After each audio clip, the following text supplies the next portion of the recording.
Hi friends, ഇന്നത്തെ വീഡിയോയിൽ ഇവിടെ നെക്ക് എങ്ങനെയാണ് മാർക്ക് ചെയ്യേണ്ടത്, അതുപോലെ തന്നെ മെഷർമെൻറ്റ് എടുക്കേണ്ടതെന്നാണ് പറയുന്നത്. അതുപോലെ തന്നെ ഷോൾഡറും എങ്ങനെയാണ്, ബ്ലൗസിൻ്റെ ഷോൾഡർ എങ്ങനെയാണ് മാർക്ക് ചെയ്ത് ആം ഹോൾ വരയ്ക്കേണ്ടതെന്നാണ്, മാർജിൻ എടുക്കുന്നതാണ് എന്ന് പറയുന്നത്.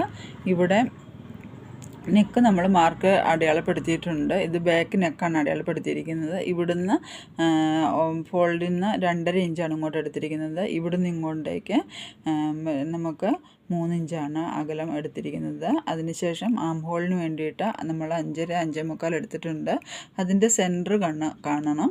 ഈ സെൻറ്റർ നമ്മൾ കാണുന്നത് എന്തിനാണെന്ന് വെച്ചാൽ, നമ്മൾക്ക് ഈ ഷേപ്പ് വരയ്ക്കുമ്പോൾ ചിലരൊക്കെ ഇങ്ങോട്ടേക്ക് ഇങ്ങനെ എടുക്കാറുണ്ട്. അപ്പോൾ അങ്ങനെ എടുത്തു കഴിഞ്ഞാൽ കൈ ഇങ്ങോട്ട് കയറിയിരിക്കുന്നതായിട്ട് നമുക്ക് ഫീൽ ചെയ്യും.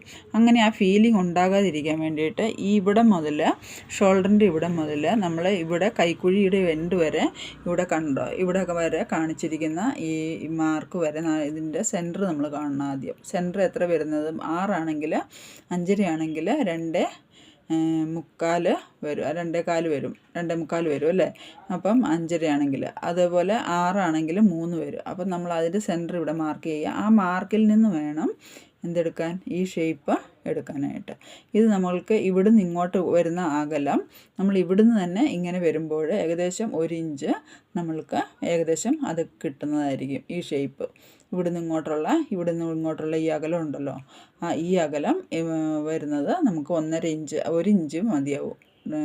കാരണം നമ്മൾ ഇവിടെ നെക്ക് ഡീപ്പാക്കിയിട്ടുണ്ട്. അതുകൊണ്ട് ബ്ലൗസിന് എപ്പോഴും നമുക്കിവിടെ 1 ഇഞ്ച് കൂടുതൽ ഇങ്ങോട്ടേക്ക് പോകാൻ പാടില്ല. ഇവിടെ ചുളിവ് വരും, അത് പ്രത്യേകം ശ്രദ്ധിക്കണം നിങ്ങൾ.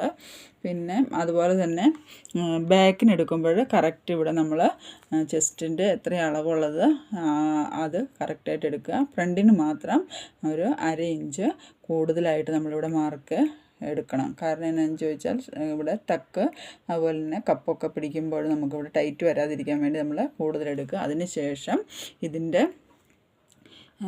മാർജിനും കൂടെ 2 ഇഞ്ച് നമ്മൾ അധികം എടുക്കുക. അങ്ങനെ നമ്മൾ ഇവിടെ മാർക്ക് ചെയ്തിട്ടുണ്ട്. അതേപോലെ തന്നെ കട്ട് ചെയ്തെടുക്കാനും പ്രത്യേകം ശ്രദ്ധിക്കുക. അപ്പോൾ ഈ വീഡിയോ നിങ്ങൾക്ക് അത്യാവശ്യം മനസ്സിലായെന്ന് ഞാൻ കരുതുകയാണ്. വീഡിയോ ഇഷ്ടപ്പെട്ടാൽ ലൈക്ക് ചെയ്യാനും സബ്സ്ക്രൈബ് ചെയ്യാനും മറക്കാതെ ചെയ്യുക. Okay, thank you.